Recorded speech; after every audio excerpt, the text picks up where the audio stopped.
Então hoje o assunto ele é muito especial e ele é complementar ao assunto da semana passada, tá? Que a gente vai falar de gestão de recursos, né? A gestão de recursos, ela é fundamental, na verdade, para qualquer tipo de resultado que a gente queira ter. Essa aqui é a verdade, tá? Porque muitas vezes, imagine um tanque, a torneira está aberta, mas o ralo está aberto também. Então não adianta nada, né? A gente precisa, de todo modo, a gente precisa controlar os custos, controlar os gastos, né? Os investimentos e controlar também os aportes, as entradas, né, de dinheiro e tudo mais. Só que recurso não é só isso, tá? Nós hoje seremos muito abrangentes. O que mais é recurso? Tempo, por exemplo, é recurso. Otimizar rotas, por exemplo, é recurso.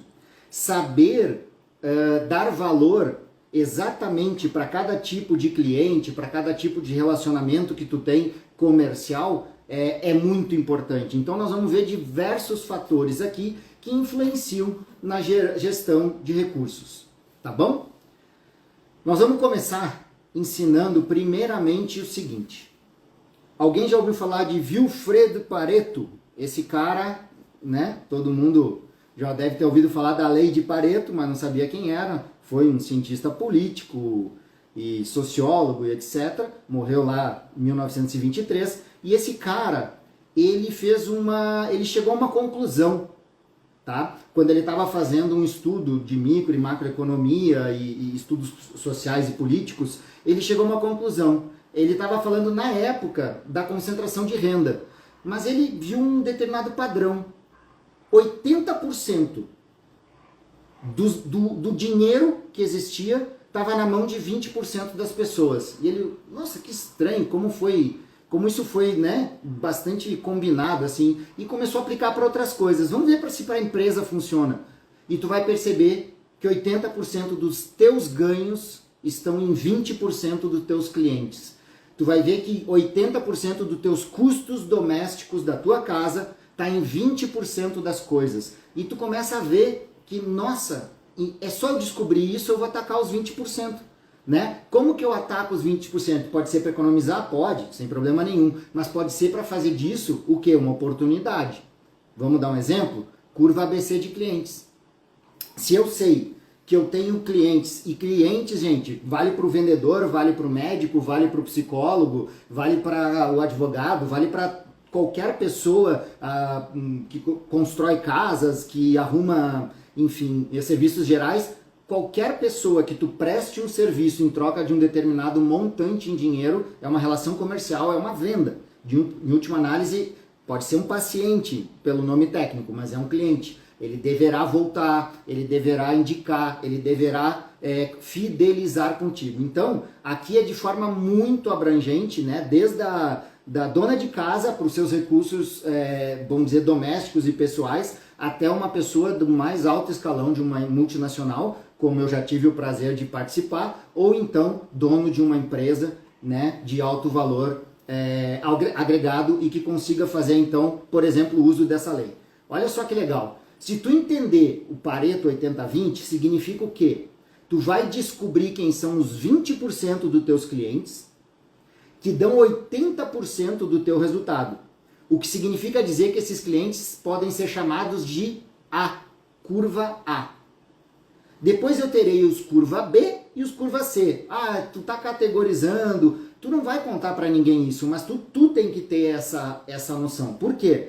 Porque tu vai dedicar o mesmo tempo, o mesmo número de visitas, o mesmo tempo de ligação, a mesma atenção para alguém que negocia contigo uma vez por ano, ou para alguém que todos os meses negocia contigo, por exemplo, e traz 80, faz parte dos 20% que traz 80% do teu resultado.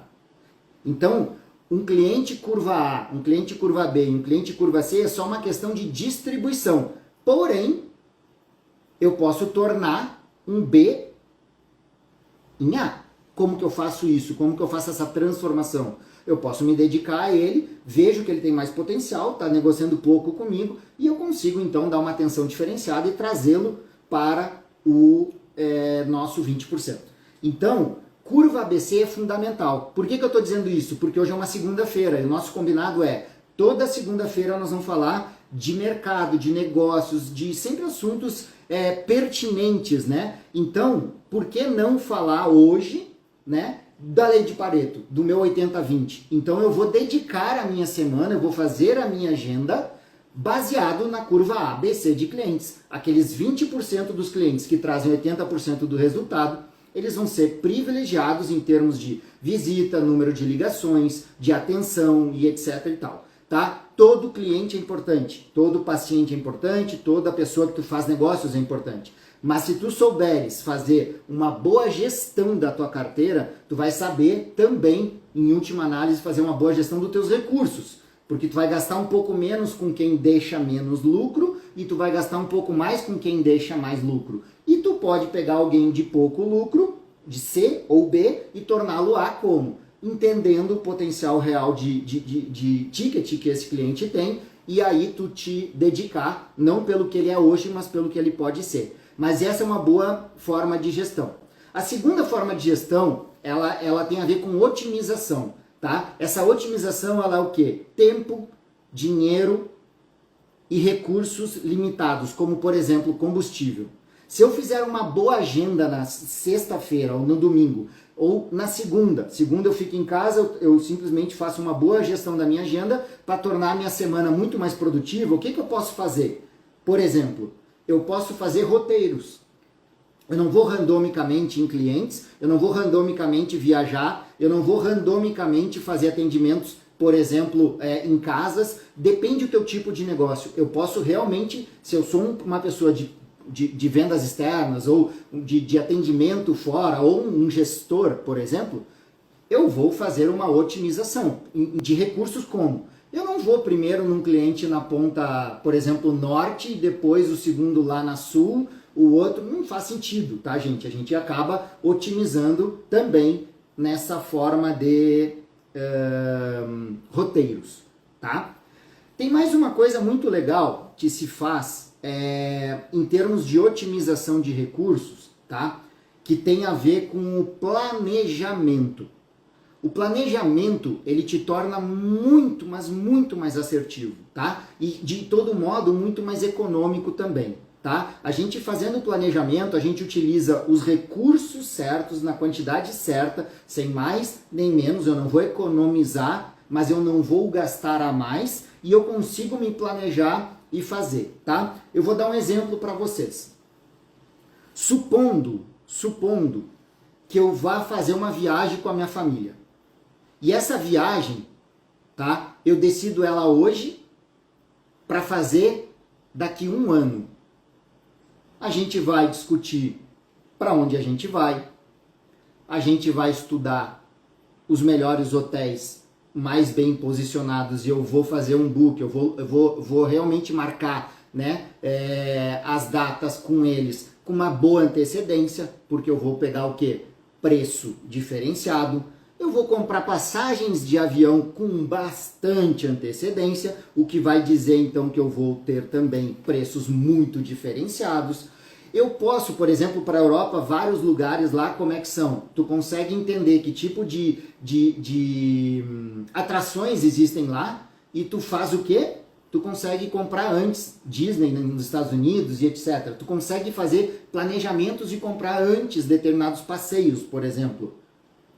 Tu paga mais barato, tu já vai com tudo planejado. Isso é uma forma de agir. Eu fiz a viagem, daqui a 1 ano chegou, a gente fez a viagem, foi extraordinária, deu tudo certo. E eu posso decidir isso para o próximo final de semana. Próximo final de semana nós vamos viajar. Eu vou pegar o hotel que a gente conseguir, no preço que tiver, a passagem que a gente conseguir, no preço que tiver, com certeza mais caro do que comprando 1 ano antes. Talvez eu consiga todos os passeios, talvez não. Talvez eu possa não escolher a melhor tipo de empresa, ou que presta o serviço melhor, ou que presta o serviço mais barato lá, né? E assim por diante. Essa é a diferença de planejar e não planejar. Nos 2 casos, eu tive uma viagem extraordinária. Nos 2 casos, eu atingi meu objetivo, que era viajar com a minha família. Porém, no primeiro exemplo, eu fui muito mais econômico por um único motivo. Eu planejei. No outro exemplo, já não. No outro exemplo, eu tenho uma forma de agir de ímpeto, ou seja, eu realmente consigo realizar tudo que eu quero, porém, né, eu acabo tendo o dispêndio de mais recursos para fazer a mesma coisa.